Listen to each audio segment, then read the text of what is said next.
Oui, nous aimons les traités de libre-échange, n'est-ce pas? Nous aimons ça beaucoup, mais c'est intéressant parce que est-ce qu'on demande au Parlement, etc., de savoir, vous savez, on a parlé du Mercosur, on a parlé de la CETA, on a parlé de la viande du Chili, de l'Argentine, on parlait du poulet ukrainien, bien sûr. Et alors, et qui décide si tel ou tel traité doit s'appliquer? Nous, on pensait naïvement que c'était le pouvoir législatif, l'Assemblée, le Sénat. Eh bien, c'est plus compliqué que ça. Écoutez. Sud Radio Berkov dans tous ses états.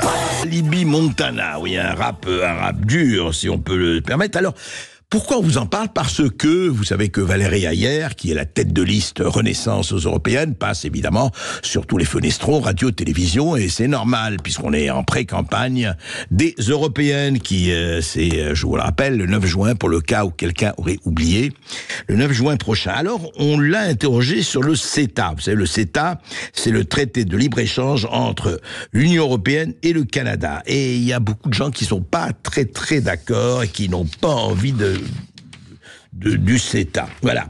Et ça a été, il faut le dire, rejeté à 82% par les sénateurs jeudi dernier. Et oui, coalition de sénateurs de droite, à l'initiative des élus communistes droite et gauche.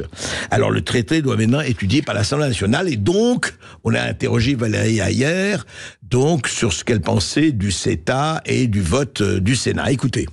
Le CETA, cet accord de libre-échange donc signé avec le Canada, rejeté par le Sénat la semaine dernière. Le texte doit venir à l'Assemblée nationale à la fin du mois de mai, donc juste avant les élections européennes. Pour être bien clair, si jamais le texte est rejeté à l'Assemblée nationale, juste avant les européennes, ça signifie très clairement que le CETA est mort et enterré, qu'il ne s'appliquera plus.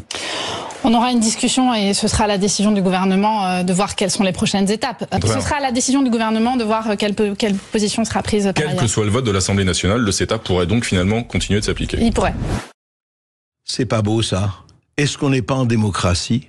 Je vous rappelle depuis un certain Montesquieu qu'on parlait des trois pouvoirs, exécutif, législatif et judiciaire. Donc le journaliste pose la question de manière extrêmement logique. Donc si l'Assemblée nationale rejette le CETA, il est mort et enterré? Ah, pas du tout. Pas du tout, dit Valérie Hayer, pas du tout. Le gouvernement décide. Attendez. Le gouvernement décide, c'est l'exécutif. Donc, le législatif ne pèse pas son pesant de grammes de cacahuètes. Ça sert à rien. Ah non, j'ai pas dit ça. Je traduis un peu, le langage aérien. Non, j'ai pas dit ça. Et pas aérien, bien sûr. Non, simplement, voilà, c'est le gouvernement qui décide. Écoutez, on est en démocratie. Mais oui, on est en démocratie. Bien sûr.